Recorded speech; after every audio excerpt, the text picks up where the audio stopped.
자, 예, 감사합니다. 아까 잠깐 광고해 주신 것처럼 9월 6일에 저희 한국자폐학회라고 이제 그 멀티디스플리너리한 다학제 자폐증 연구학회가 있습니다. 그래서 캐슬린 로드하고 스티픈 슈어러라고 그 미싱 데이터베이스를 운영하시는 토론토 시키드의 제네티시스트 모셔서 저희가 좀 학회를 크게 하려고 하거든요. 분당서울대학교 병원에서 많이 관심 가져주시면 감사하겠습니다. 오늘 제가 이제 부탁을 받은 내용은 개입과 관련된 치료와 관련된 내용입니다. 그리고 근거를 어떻게 만들고 적용을 하느냐 이슈인데 앞에 공성 교수님 강의에서 굉장히 많은 부분을 커버를 해주셔서 저는 그 부분을 다시 말씀드리지 않아도 될 것 같다는 생각이 들고요. 특히 이제 란셋 커미션 페이퍼 저도 굉장히 중요하게 생각하는 페이퍼인데 많이 언급을 해주셔서 겹치는 부분은 조금 스킵하고 넘어가도록 하겠습니다. 그리고 이제 이게 개입이냐 중재냐 치료냐 이런 거가 굉장히 좀 예민한 텀이라고 알고 있습니다. 요즘에 특히 좀 그러신 것 같고 그런데 이제 아까 말씀드린 뉴로다이버시티 무브먼트와도 무관하지 않은 그런 논쟁인데요. 이제 치료 그러면 어떤 상태를 고쳐서 새로운 것으로 만든다라는 그런 어떤 개념 내지는 그 고정관념이 있기 때문에 그거를 이제 당사자들이나 부모님들은 굉장히 좋아하지 않는, 그러니까 특히 뉴로다이버시티 무브먼트를 하시는 분들은 좋아하지 않는 텀이지만 의료적으로는 여전히 치료라는 말을 쓰고요. 치료라는 게 꼭 어떤 상황을 완전히 뒤바꾼다, 있는 것을 다른 걸로 만든다는 의미가 아니라 지금 있는 상태보다 그게 주관적으로든 객관적으로든 조금 더 나은 상황으로 만들기 위해 하는 모든 개입들을 치료라고 하기 때문에 그 용어에 너무 이제 이렇게 용어를 너무 좀 민감하게 받아들이지는 않으셨으면 하는 개인적인 바람이 좀 있습니다. 그래서 이제 오늘은 편의상 개입이라고 했지만 개입, 치료, 중재 뭐 다 같은 의미라고 보시면 되겠고요. 이제 이 얘기를 하다 보니 어떤 얘기를 할까 생각을 해보니 이런 원칙론적인 걸 얘기하는 것보다 그냥 저희 경험들을 얘기하는 게 좋을 것 같아서 주로 그런 자료들 제가 어떤 연구를 하고 있고 어떤 경험들을 했는가를 말씀을 드리려다 보니 이제 여기 이제 일부 연구들이 회사로부터 펀딩을 받은 연구들이 너무 많은 거예요. 그래서 이제 디스클로저 하기 위해서 이제 몇 가지 이 내용들을 가지고 왔고요. 그 외에는 이제 한국연구재단이나 산업통상자원부 같은 국가연구비를 받아서 수행한 내용이고 오늘 말씀드린 피어스 같은 프로그램 매뉴얼에 대한 로열티를 받고 있습니다. 이제 대원칙과 영역은 아까 많이 커버를 해드렸고요. 그 다음에 이제 실제 예시들을 이제 조금 어떤 식으로 연구라는 것을 해서 근거를 만들어내고 그것을 정착시키는가에 이제 얘기를 좀 해봤으면 합니다. 그래서 지금 아까 말씀드린 것처럼 자폐 스펙트럼 장애에 대한 어떤 개입의 원칙, 대원칙은 두 가지가 있습니다. 하나는 시스템이 함께 움직여야 된다는 것과 그 내적으로는 퍼스널라이즈 인터벤션, 개별화된 치료가 돼야 한다. 그래서 내외적인 요소가 다 중요한 거죠. 시스템이 움직여야 된다는 거는 이게 그 사람 개인을 두고 가족과 둘러싸고 있는 커뮤니티의 모든 것이 좀 튜닝되어 있어야 한다라는 의미로 이해하시면 될 것 같고요. 그리고 이제 이 건강을 관리하는 시스템과 교육 시스템이 서로 통합이 되어 있어야 하고 이게 통합이라는 게 꼭 같이 움직여야 된다는 뜻은 아닌데 서로 간의 이해는 좀 필요한 것 같습니다. 우리나라의 경우에는 더더군다나 서로 간의 이해가 잘 안 되는 경우들이 있어서 저희가 다학제로 공부도 하고 이제 그러고 있는 상황입니다.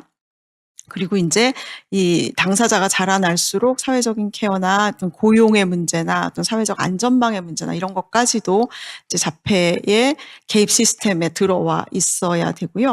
그리고 커뮤니티 안에, 그러니까 지역사회 안에 이 자폐인들이 또는 가족들이 활용할 수 있는 리소스가 얼마나 있는가, 그걸 어떻게 만들까, 그리고 이런 이제 이 뉴로다이버시티뿐만 아니라 이제 컬처럴 다이버시티의 이슈와 어떻게 좀 같이 이제 통합해서 갈까. 그런 고민들을 좀 필요로 하고 그런 것들이 이제 시스템 오브 케어의 원칙들입니다. 그럼에도 불구하고 이제 모든 개입들은 개별화되어 있어야 하고 왜냐하면은 무엇보다도 자폐는 헤테로지너스한 한 명의 자폐가 100명의 자폐를 다 설명하지 못하죠. 모든 자폐는 다 다릅니다.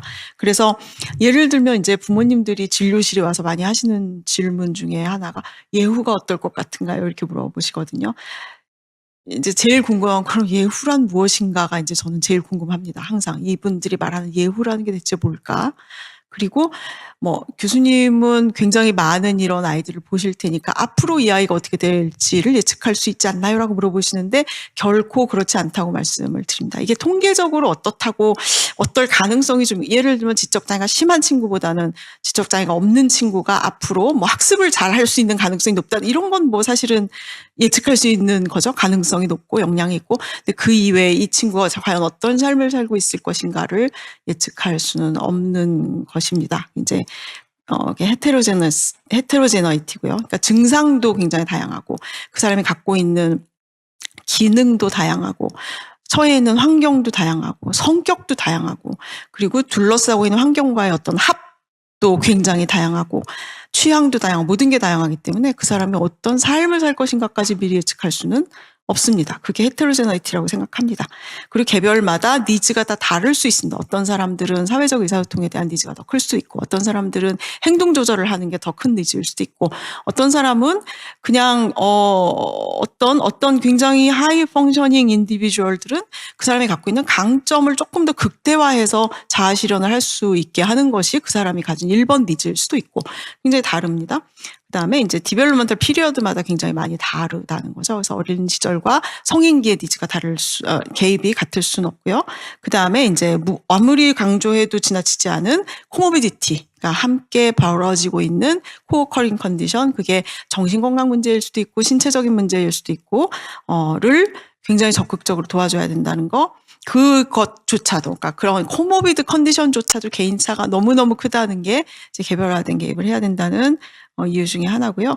그리고 이제 그 뉴로다이버시티 무브먼트와 함께 그리고 이제 이 자폐가 뭔가 그야말로 큐어러블한 컨디션이 아니라는 걸 알게 된 이후에 아마 발맞춰 생긴 거겠지만 이분들이 갖고 있는 스트렝스를 어떻게 키울까가 굉장히 중요한 화두가 돼야 된다고 생각을 합니다. 그래서 지적장애가 있든 없든 서번트가 있든 없든 각자의 스트렝스, 각자의 어떤 취향 내지는 좋아하는 것들을 게이트웨이로 삼아서 스트렝스를 키워줘야 하는 것이 굉장히 중요한 건데 대부분은 많이들 간과하고 계시죠. 부모님들조차도 저희가 이제 프로그램 하면서도 이 친구의 강점이 뭐냐고 여쭤보면 별로 잘 대답을 못 하시는 것 같아요. 그래서 무엇이든 강점이 될 수 있고 그것을 이제 어떻게 활용할까인가의 고민이 이런 개별화된 개입 안에 들어가야 된다고 생각을 합니다. 그래서 전체적인 개입의 흐름은 진단을 확실히 해야 되고 그다음에 이 여러 가지 중에 우선순위가 뭔지 그다음에 개입의 영역을 선택해야 되고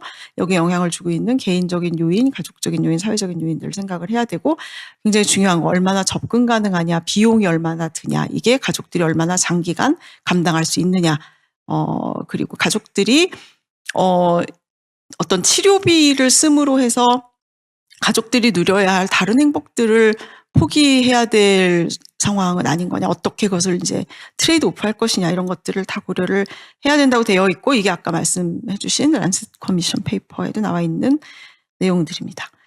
그래서 이제 인터벤션의 목적은 굉장히 막연한 얘기지만 사실은 막연하고 브로드한 얘기긴 하지만 사실 이게 맞는 것 같아요. 그래서 첫째는 더 나은 경과, 베터 아웃컴. 그러니까 아웃컴이라는 것이 무엇이냐에는 굉장히 이견이 있을 수 있죠. 이게 좀 더 이제 주관적으로 만족하는 거냐, 자폐 증상이 줄어드는 것이냐, 아니면 인지적인 기능들이 조금 더 극대화되는 것이냐, 아니면 이제 생활하는 데 필요한 적응 능력들이 조금 더 나아지는 것이냐, 모든 것이 다 베터 아웃컴이고, 그럼 결국 잡을 갖게 되는 것이 좋은 아웃컴이냐, 다 개인마다 생각이 다 다를 수가 있다고 생각을 합니다. 근데 이제 객관적으로는 사회에 기여하게 되는 거, 그러니까 잡을 갖고 뭐 가정을 이뤄도 좋고 아무튼 사회에 기여하게 되는 상태가 되는 것, 그런 걸 베터 아웃컴이라고 하고, 코모비디티가 적은 것, 멘탈 헬스 문제가 적은 것, 그리고 자기의 독립적인 삶을 가능하면 도움을 덜 받고 이루어가는 것, 그런 것을 베터 아웃컴이라고, 조금 더 나은 예우라고 정의를 합니다. 일반적으로는.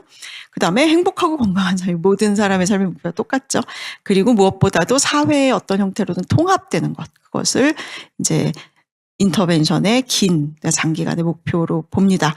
그런 것들을 목표로 해서 굉장히 많은 이제 어떤 포멀한 프로그램들이 개발이 되었었고, 이게 뭔가 행동학적인 개입인 것도 있고 인지적인 개입인 것도 있고 조금 더 그 생활 전체를 개입하는 것도 있고, 요즘에는 뭐 로보틱스나 앱이나 뭐 웨어러블이나 VR이나 이런 조금 테크놀로지 베이스 된 어프로치들도 많이 있고, 그리고 이제 보호자들을 돕는 것들도 있고, 아까 말씀해 주신 마이크로바이옴 기반의 어떤 뭐 식품이든 뭔가 그런 것도 있고, 약도 있고 여러 가지가 있습니다. 그래서 이런 것들을 그러면 어떻게 에비던스를 만들고 어떤 것을 에비던스 있다고 하느냐, 이런 이제 생각을 좀 해볼 필요가 있는 거겠죠. 그래서 이제부터는 저희 경험만 말씀을 드리겠습니다. 근거를 어떻게 만드는가. 자, 근거가 있다라고 얘기를 하려면 여기 저기 다 치료사 선생님, 행동발달증진센터 의 선생님들이 많으신가요? 치료에 개입하고 계시는 선생님들 한번. 얼마 안 계시네요? 그러면 부모님도 계시나요? 그리고 다른 분들은요? 진단검사 같은 거 하시는 분들? 학생?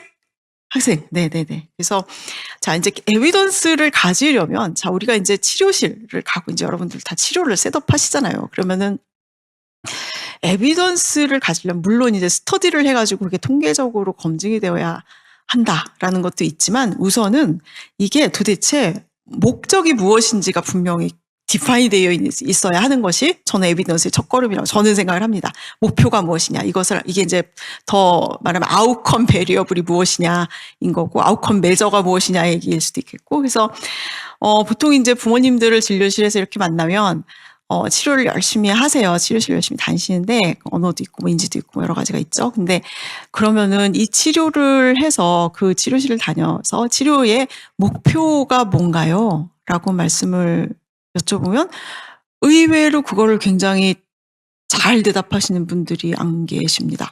상호작용을 늘리려고요. 내지는 뭐 말을 트이게 하려고요. 라고 계시는 분들도 있고, 글쎄요, 이러시는 분들도 굉장히 많으십니다. 그래서 그렇다면은 그분들이 하고 있는 치료가 과연 근거에 기반한 것이냐라는 것을, 그걸 듣는 의사 입장에서는 굉장히 의심할 수밖에 없는 것 같아요. 그래서 이 개입을 함으로써 목표가 무엇인가를 나도 알고, 그걸 받는 보호자들도 알고, 좀 큰 아이들이라면 당사자도 알아야 된다는 게 근거의 첫걸음, 첫 단추라고 저는 생각을 합니다. 그럼 어디에 개입을 할 것인가? 자폐는 이렇게 소셜 커뮤니케이션과 리스트릭티브 비헤비어가 같이 있는 이제 이런 DSM, 소위 DSM 시스템에서는 그렇게 정의를 하고 있죠.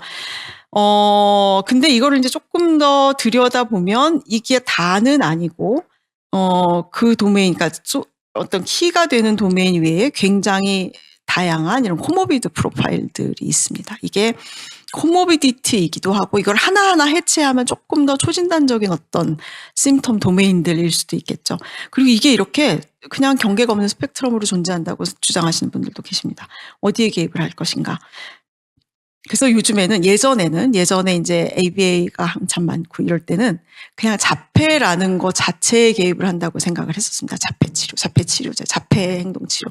근데 사실은 자폐 안에서도 자폐를 이제 하나로 얘기할 수 없는 것이고, 이 안에도 코어가 되는 소셜 커뮤니케이션과 소셜리티와 커뮤니케이션과 이런 리피티티브 비헤비어의 도메인이 있고, 다른 정신건강 문제 또는 다른 신경발달 장애와 공유하는 굉장히 여러 가지 도메인들을 같이 갖고 있죠. 예를 들면 주의력 문제, 뭐 executive function, anxiety, 또는 뭐 소셜 스킬도 마찬가지고 theory of mind, 뭐 등등등이죠. 그래서 이거를 요즘에 이제 자폐뿐만이 아니고 다른 정신건강 문제들도 트랜스 다이그노스틱 어프로치, 초진단적 접근이라고 그래서 이걸 이제 하나하나의 영역으로 해체해서 디코딩하는, 아까 이제 지노타입과 피노타입은 디소시에이션 하기 어렵다라고 말씀하셨는데, 피노타입은 사실은 상당히 디소시어블한 그런 경향이 없지 않아 있습니다. 그래서 이런 도메인들을 나눠서 개입의 영역을 정하는 것, 그게 이제 요즘에 약간 트렌드 중에 하나인 것 같습니다.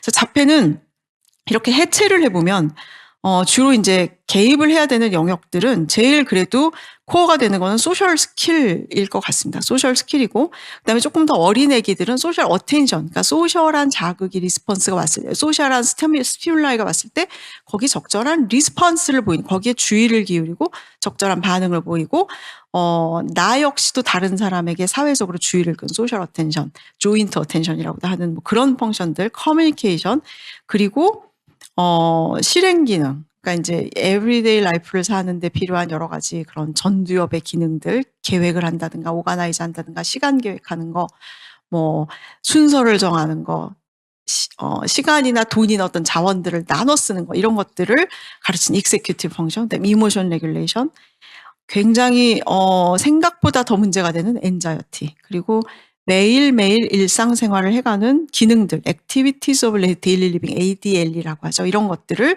인터벤션에 요즘에는 굉장히 어떻게 보면 가장 중심이 되는 그런 영역들인 것 같습니다.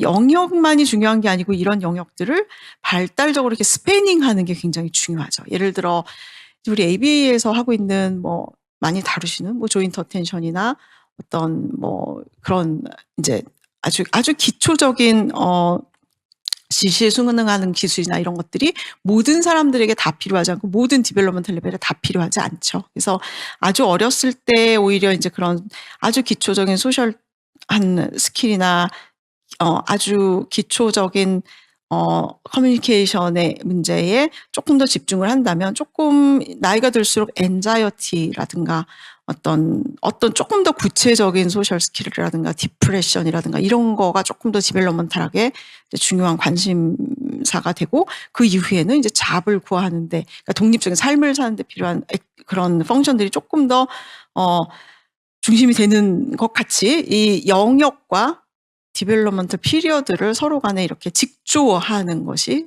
어떤 에비던스를 얻는 첫 번째 스텝이라고 생각을 합니다. 자, 저희가 경험한 것들을 좀 말씀을 드리겠습니다. 이제 에비던스를 어떻게 얻는가.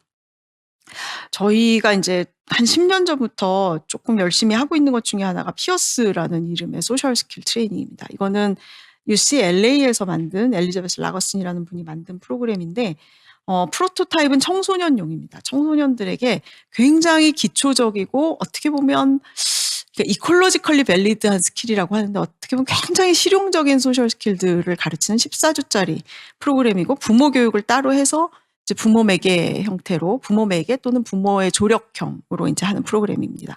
이게 이제 성인판으로 익스텐션이 됐고 최근에 프리스쿨러판으로 익스텐션이 됐습니다. 그래서 프리스쿨러 워크숍을 지난주에 저희가 밤새 3일 밤을 세워서 이제 저희 팀이 같이 들었고, 요것도 이제 저희가 스터디를 할 예정이고입니다. 그래서 에비던스를 만드는 방법들은, 자, 에비던스의 레벨이라는 게 가장 밑에 있는 레벨이 뭘까요? 내가 해보니까 좋더라. 간증 같은 겁니다. 내가 어떤 아이들한테 했더니 너무 좋았어.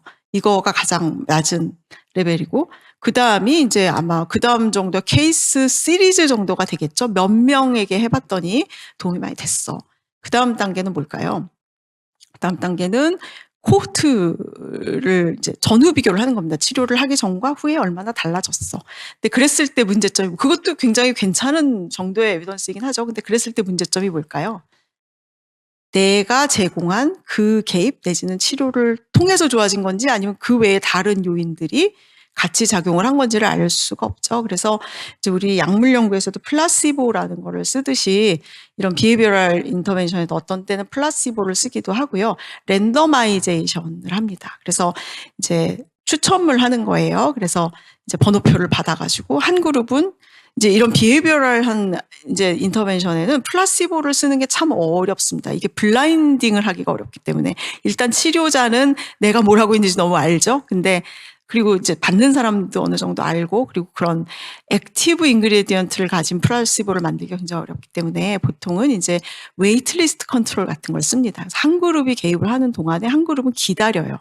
다른 큰 변화를 주지 않고. 그 다음에 그 그룹이 이제 기다려서 순서가 됐을 때 이제 새로 시작을 하는 거죠. 그래서 기다린 군과 실제로 뭔가를 한 군 사이에 통계적으로 유의미한 차이가 있다. 그러면 어느 정도는 그래도 이것이 제대로 작동했을 가능성이 있다라고 얘기를 하는 거죠. 그래서 저희가 피어스 프로그램은 외국에서, 그러니까 미국에서 개발된 프로그램을 저희가 그대로 수입해 와서 한국에서 검증을 하고 정착시킨 그런 이그젬플입니다. 우리나라에서 시행되고 있는 여러 가지 치료들 중에 이제 그런 예시들을 가진 것들이 좀 있죠. 이거는 미국에서는 이미 에비던스가 많이 있는 상태였고 RCT가 여러 번 된 상태에서 가져와서 저희가 이제 RCT를 해서 한국에 이제 말하자면 이렇게 수입을 해서 트랜스플란테이션을 한 그런 케이스가 되겠습니다.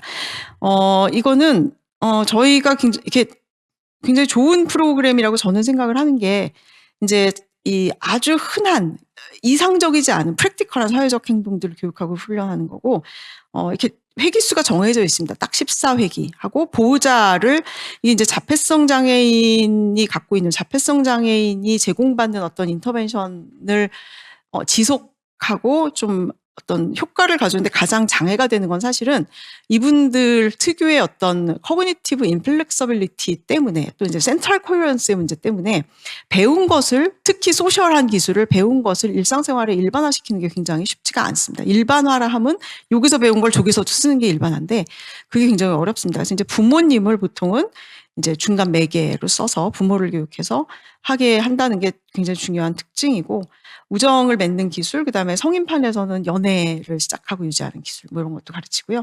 아주 구조적인 교육 과정을 가지고 있습니다.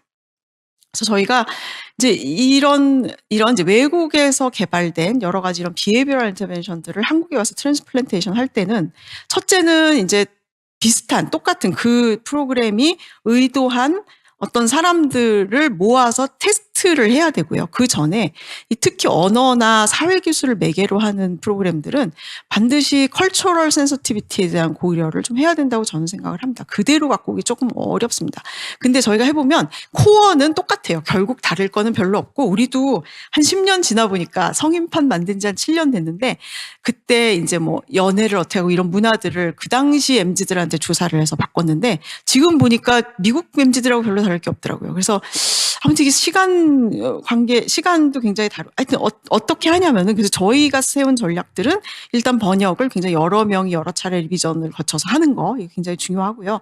그 다음에 지역사회의 일반 청소년, 일반 성인들, 이게 성인판이고 청소년판이니까 일반 청소년, 일반 성인들이 어떤 경험을 하고 있는지를 자료를 수집을 많이 했습니다. 그래서 청소년판은 서베이를 만들어서 돌렸고요.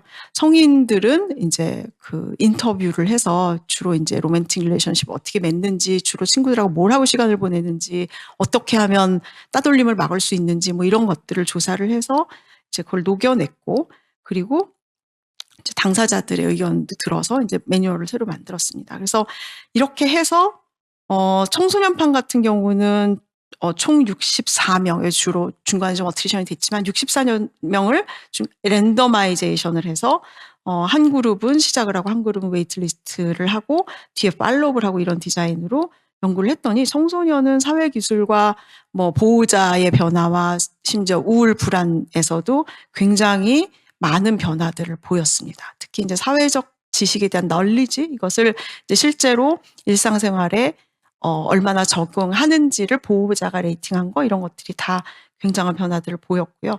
성인판도 똑같은 방식으로 임플레멘테이션을 했습니다. 7년 전에 한국인 MZ 300 당시 20대 30명을 모아서 특히 이제 연애 데이트하는 건 굉장히 문화적으로 이게 다르잖아요.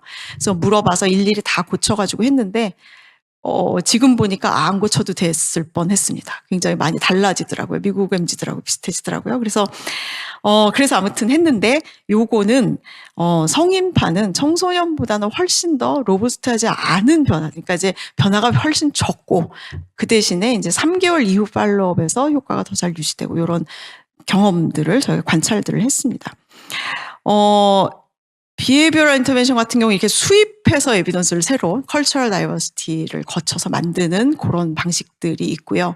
또 하나는 이제 개발하는 방식이 있습니다. 이것도 역시 무엇에 개입할 것인가를 먼저 아이디어를 얻고 그 영역에 필요한 교육 내용들을 짜고 그 다음에는 당사자들의 의견을 들어서 이게 과연 적합한지 피저블한지 양이 너무 많지 않은지 난이도가 높지 않은지 파일럿을 하고 그 다음에 이제 똑같이 RCT를 해서 테스트를 하는 절차를 거쳐서 어떤 것을 개발해내기도 합니다. 그래서 외국에 이제 클리니컬한 거에 펀드가 많은데 더 많은 걸 하지만 저희는 그냥 적은 펀드로 할 수 있는 걸 하자라는 주의이기 때문에 저희가 생각하는 언맷 니즈와 관련된 것들을 프로그램들을 만들어서 테스트를 했습니다. 저희 몇 년 전부터 한 거는 익세큐티브 디스펑션을 돕기 위한 일상생활 활동에 필요한 어떤 실행 기능들 그다음에 에 관련된 것들을 인지행동 치료 기반으로 교육 프로그램을 만들어서 12주짜리 회기로 해서 검증을 했습니다. 뭐 예를 들면 이런 것들입니다. 실행 기능이란 거의 개념이 무엇인가, 그다음에 계획이랑 조직화, 시간 관리, 그다음에 스트레스 조절. 조금 융통성 있게 생각해 보자. 이분들의 제일 좀 어려운 점 중에 하나가 그거잖아요. 내가 어떤 법칙을 정하면 그거를 굳이 지켜야 되고 남들도 지키길 원하고, 이제 그런 거. 그다음에 6회기부터는 일상생활 적용으로 이걸 위생 관리라든가 환경에 적응하는 거라든가 수입 지출 관리, 계좌 관리, 직업을 어떤 개념으로 직업을 선택하는 것인가, 이력서 어떻게 쓰나, 면접을 어떻게 하나까지 12주짜리 프로그램을 만들어서 테스트를 해서 논문을 실었습니다. 그래서 해봤더니 역시 성인은 이 프로그램도 아주 드라마틱한 변화가 생기지는 않습니다. 다만 이제 내가 실행 기능이라는 거를 갖고 있고 그것을 어떻게 해야 되는지 널리지가 생기는 것 같아요. 그래서 그런 걸 검증해서 저희가 이제 워크숍을 하기 시작을 했고요. 초등학교판으로 익스텐션을 하려고 지금 준비 중에 있습니다. 그래서 비헤비어럴 인터벤션은 일단 이런 목표를 가지고 프로그램의 구성 요소를 만들고 그거를 커뮤니티 안에서 반드시 당사자들이나 아니면 이것을 실제로 그 스킬을 쓰는 사람들의 이야기를 듣고 그것을 최소한 그래도 웨이트리스트 컨트롤을 활용한 랜더마이제이션을 통해서 검증을 하고 그것이 논문으로 나오고까지가 그냥 지금 현재 에비던스가 있다라는 것의 어떤 국룰이라고 보시면 되겠습니다. 그 얘기는 무슨 얘기냐? 그냥 임의로 만든 것을 테스트 없이 내가 몇 명에게 해보니 좋더라를 가지고 실제로 적용을 하는 것에 대해서는 여러 가지로 조금 생각을 해보실 필요가 있다라는 얘기이겠습니다. 자, 그 다음 이제 다른 저희 경험의 예시들은요. 조금 바이올로지컬한 이제 생물학적인 그런 인터벤션들 저희가 조금씩 테스트를 하고 있습니다. 아주 대규모 연구를 하지는 못하지만 그 중에 하나 이제 최근에 저희가 끝낸 연구는 이 트라이제미널 너브 스티뮬레이션이라는 겁니다. 이건 저희가 시작한 건 아니고 이제 뉴아인이라는 기업에서 이니셔티브를 가지고 하기 시작한 건데, 이게 트라이제미널 러브라는 어떤 이 얼굴에 분포하는 신경이 있어요. 이거를 시뮬레이션 해주면 이게 브레인스템을 통해서 럭크셀룰러스, 살라무스, 프론탈 콜텍스까지를 이제 자극을 해서 어텐션에 도움을 준다는 근거들이 ADHD FDA 어프로벌을 받았습니다. 그래서 자폐 친구들도 ADHD가 많고, 그리고 이 자폐라는 것은 어떤 리저널한 브레인 한 곳에만 딱 인볼브하는 게 아니잖아요. 그래서 프론탈 로브나 브레인스템이나 광범위하기 때문에 아마도 어쩌면 좀 도움이 되지 않을까 하는 생각으로 4주짜리 굉장히 짧은 RCT를 했습니다. 그래서 39명을 테스트했고, 이거는 이제 그러니까 비헤이비어럴한 인터벤션은 플라시보를 쓰기가 굉장히 어렵다고 말씀드렸잖아요. 근데 이 바이올로지컬한 거는 플라시보를 쓰기가 굉장히 쉽습니다. 가짜 기계를 쓰는 거예요. 그래서 이렇게 생긴 기계인데 이렇게 부착하고 수면 중에 있는 거예요. 그래서 반은 이제 실제 기계를 쓰고 반은 플라시보를 쓰고, 근데 이거를 진짜 기계인지 가짜 기계인지는 저도 모르고 받는 사람도 모르고, 그렇게 해서 4주 동안 했더니 이게 이제 1차적인 목표는 이게 어린 애기들이니까 뭔가 사이드 이펙트, 부작용이 있는가, 불편한 게 있는가를 보기 위한 건데 별로 없었습니다. 오히려 플라시보를 쓴 그룹에서 조금 더 많았고, 왜 그런지는 잘 모르겠어요. 그래서 대부분 여기 이제 접촉성 피부염 같은 게 가볍게 나는 정도가 있었고, 바일랜드 스케일로 측정한 말로댑티브 비헤이비어 스케일이 조금 유의하게 치료를 한 군에서 좋아졌고, 그 다음에 SRS 점수가 이상하게 낮아졌습니다. 이런 것까지 기대한 거는 사실은 아닌데요. 아마도 어텐션이나 비헤이비어럴한 이슈들이 좀 좋아지면서 2차적으로, 아니면 엔자이티가 좀 좋아지면서 2차적으로 좀 리스프로칼한 인터랙션에 좀 편안하게 했던 거 아닌가, 그런 추측을 갖고 있고, QEG에서도 약간의 콜레이션이 있는 것을 이제 관찰을 했습니다. 네 번째 이제 어떻게 해서 근거가 되느냐의 이제 예시는, 이거는 아직 결과가 나온 건 아닙니다. 저희가 지금 하고 있는 연구 중에 하나가 마이크로바이옴 기반의 어떤 치료, 굳이 정의를 하자면 식품인데요. 건강기능식품 같은 거예요. 물질인데, 이제, 이게 자폐 자폐증을 가진 친구들이 열이 나고 나니까 일시적으로 중증도가 확 줄어드는 것을 그러니까 어떤 관찰을 한 거죠. 일상생활에서. 이거는 뭐 보호자가 관찰했을 수도 있고 소아과 의사가 관찰했을 수도 있고 그냥 관찰이에요. 아, 열이 나니까 자폐증이 좋아지는구나. 근데 이 단계에서 아, 그래? 그러면 온열 치료 같은 걸 하면 자폐가 좋아지겠네? 해야지. 이러면 안 되는 거죠. 그거는 에비던스가 아닙니다. 그래서 진짜로 그런가를 모아서 봐야 되고, 근데 여기에 착안을 해서 어떤 분들이 하버드의 허준열 교수님하고 글로리아 채하고 저희랑 같이 연구하는 고대 김인하 교수님 그룹에서 이 열을 올리는 데 매개한 어떤 물질을 이제 IL-17이라는 물질을 발견을 했습니다. 그래서 아마도 이것이 자폐 치료와 관련이 있지 않을까? 뭐 이런 생각을 하게 됐고, 쥐 실험을 했더니 IL-17을 투여한 쥐에서 뭔가 소셜한 액티비티가 더 좋아지는 것을 관찰을 했어요. 아주 일상적인 관찰에서 그거를 동물 실험으로 트랜슬레이션, 그러니까 번역을 하고 그것을 토대로 어떤 물질을 만들고, 그래서 이제 KD10이라는 명칭을 가진 물질들을 이제 여기서 하여튼 뭔가를 추출을 해냈습니다. 그래서 저희가 임상시험 중입니다. 그래서 경희대병원과 저희가 1차 임상시험을 마쳤고 12주짜리 한쪽은 플라시보, 그러니까 그야말로 설탕 과립 같은 걸 먹고 한쪽은 저희의 치료식품을 먹는 형태의 임상시험을 12주짜리를 마쳤고 좋은 기대를 가지고 2차 임상시험을 지금 하려고 준비를 중입니다. 그래서 그러니까 약물이나 식품, 이건 이제 약물처럼 이제 아마도 나중에 이제 커머셜라이즈 하기 위해서 임상시험을 이렇게 여러 번 하고 있는 건데요.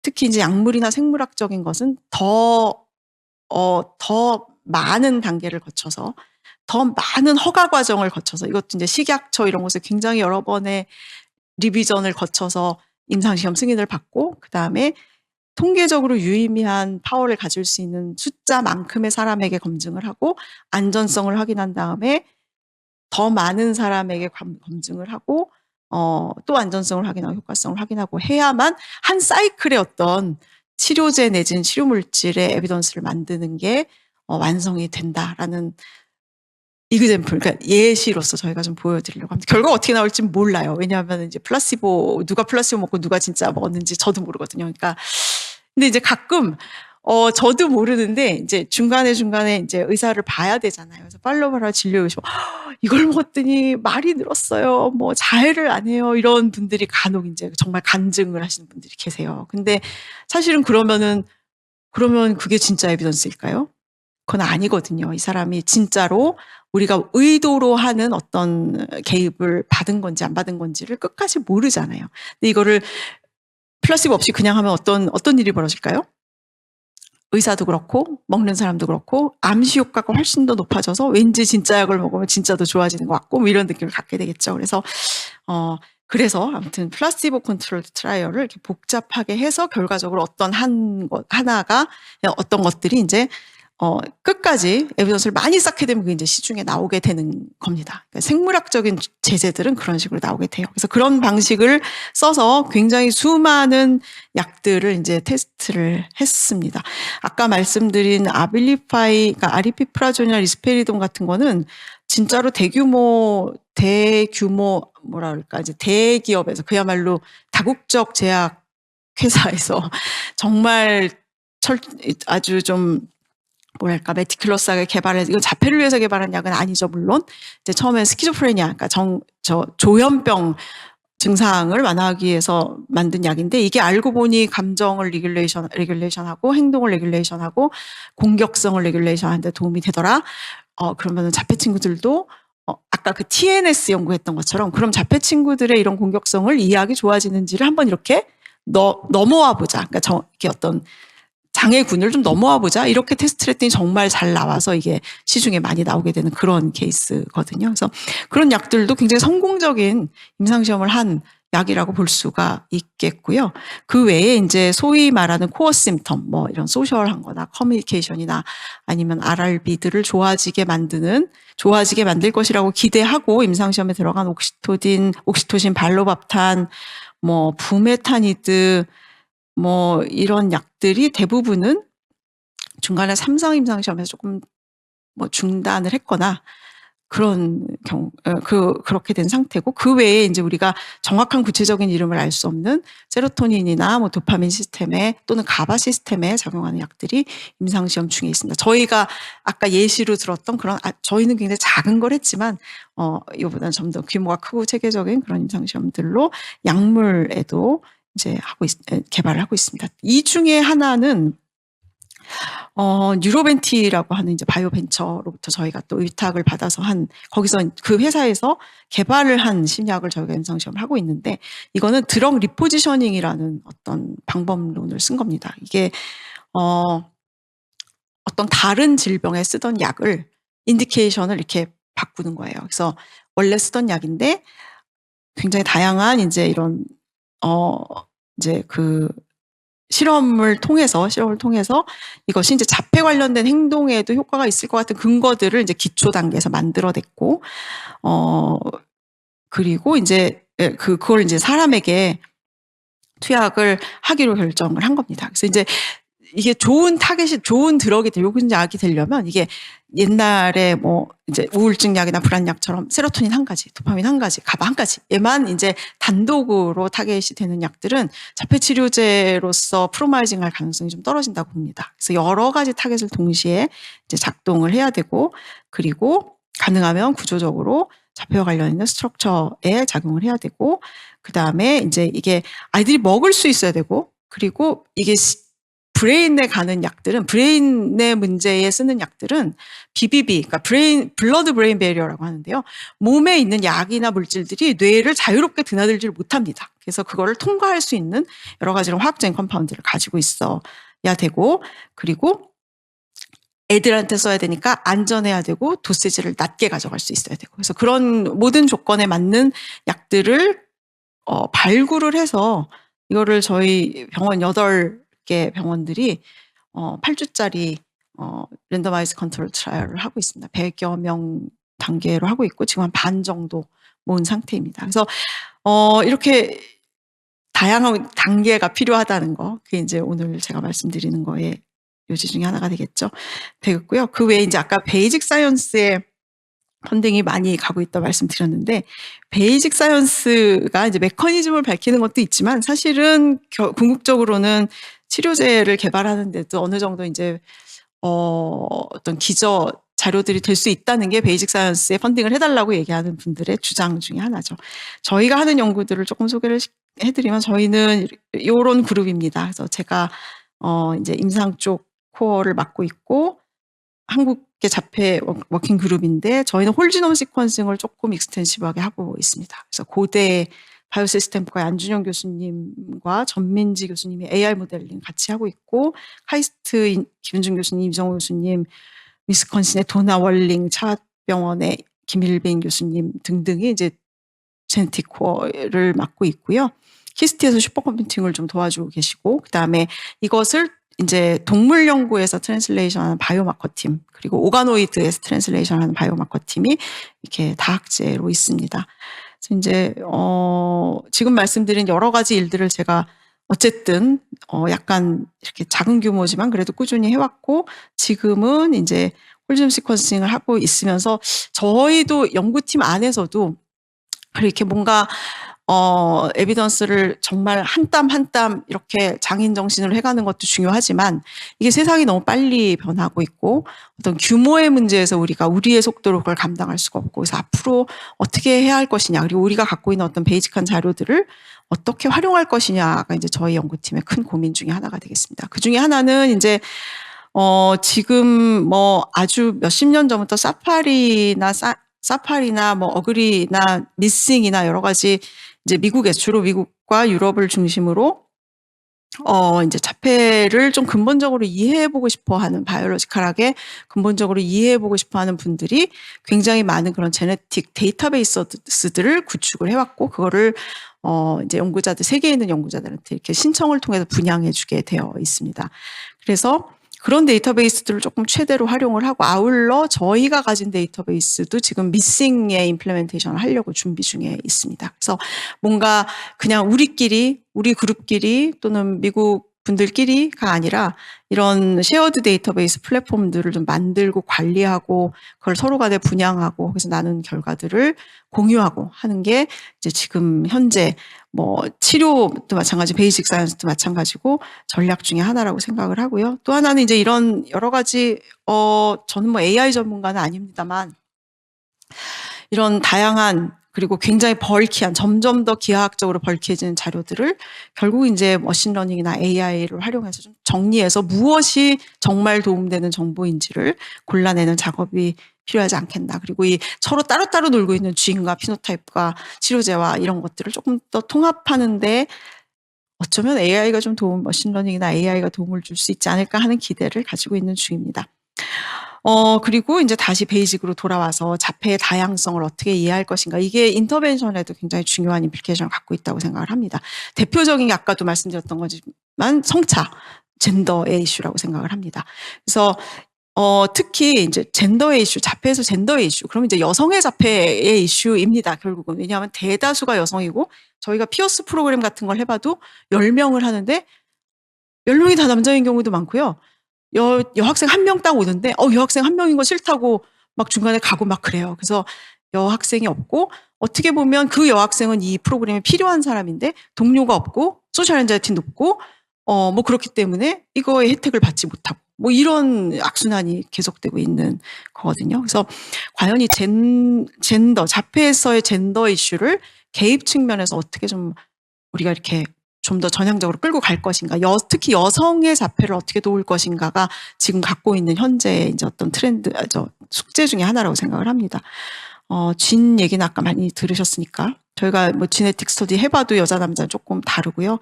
이제 아주 중요한 우리가 PTB, 프로틴 트렁케이팅 베리언트라고 하는 아주 중요하고 크고 뭔가 굉장히 패솔로직한 그런 드노보는 여자한테 훨씬 더 많지만 폴리제닉한 거는 여자 남자가 조금 인컨시스턴트합니다. 그 대신에 이제 남자 환자, 남자 당사자의 여자 형제에서 폴리제닉 스코어가 가장 높다든가 이런 성별 차이가 가족 안에서도 꽤 있는 걸 저희가 발견을 했고 분명히 여성과 남성의 자폐는 조금 다르게 접근을 해야 된다라는 생각을 갖고 있습니다.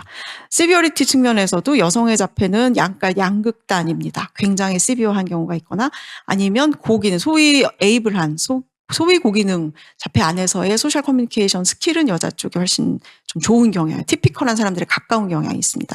거기에 이제 중요하게 대두되는 개념이 카모플라징이라는 개념이죠. 여자는 조금 더 일반인처럼 행동하는데 익숙하다라는 그런 거고요. 그것 때문에 심톰이 가려지는 대신 그 언더라잉한 엔자이티나 텐션은 훨씬 더 높기 때문에 여성들의 멘탈 헬스가 정신건강이 별로 좋지 않다. 이런 연구들도 많이 있고 무엇보다도 진단이 딜레이되고 이게 이제 뭔가 조금 티피컬하지 않은 경우들이 있기 때문에 진단도 딜레이되고 개입도 딜레이되는 경우가 많고 그리고 제가 요즘에 그냥 임상 장면에서 조금 관심이 있고 제 개인적인 숙제 중에 하나는 오티스틱한 트레이트를 가진 엄마들을 좀 어떻게 도와줄 것이냐.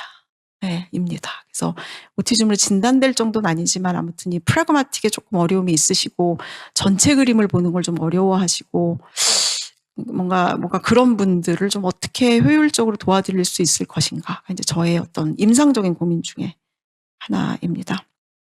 그리고 이제 또 다른 어떤 생각해 볼 주제 중에 하나는 요즘에 이렇게 급격하게 발전되고 있는 테크놀로지를 어떻게 활용할 것인가. 이게 뭐 단지 아주 좁은 의미의 뭐 디지털 테라피틱스를 개발한다 이런 차원이 아니라고 저는 생각합니다. 테크놀로지는 AI 포함해서 그냥 우리 삶의 일부가 되어버렸습니다. 우리 브레인의 일부가 되어버렸다고요. 앞으로는 되겠죠. 근데 그렇다면 자폐인이 갖고 있는 브레인의 다이버시티가 사실은 이제 이런 티피컬한 일반 사람들도 AI 플랫폼을 어릴 때부터 경험하고 탑재하고 AI처럼 사고하는 것들이 반복되면 지금 우리 세대와는 생각하는 패턴이나 뭔가 세상을 받아들이는 방식이 굉장히 많이 달라질 건데 그럼 그거는 티피컬한 것이냐 그렇지 않을 것이냐. 자폐인의 뇌는 그 많은 다양성 중에 하나가 되지 않겠냐 이런 생각을 저는 그냥 망상처럼 하고 있습니다. 그래서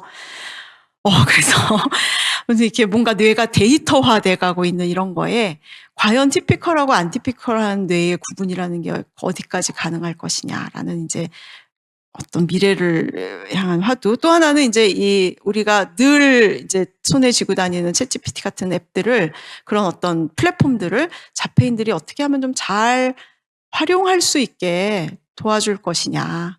이제 이거를 치료 측면이 아니고 이분들이 생활에 어떻게 쓸 수 있게, 생활을 개선하는데 얼마나 어떻게 하면 도움을 줄 수 있을 것이냐, 뭐 이런 생각을 좀 해볼 수 있겠습니다.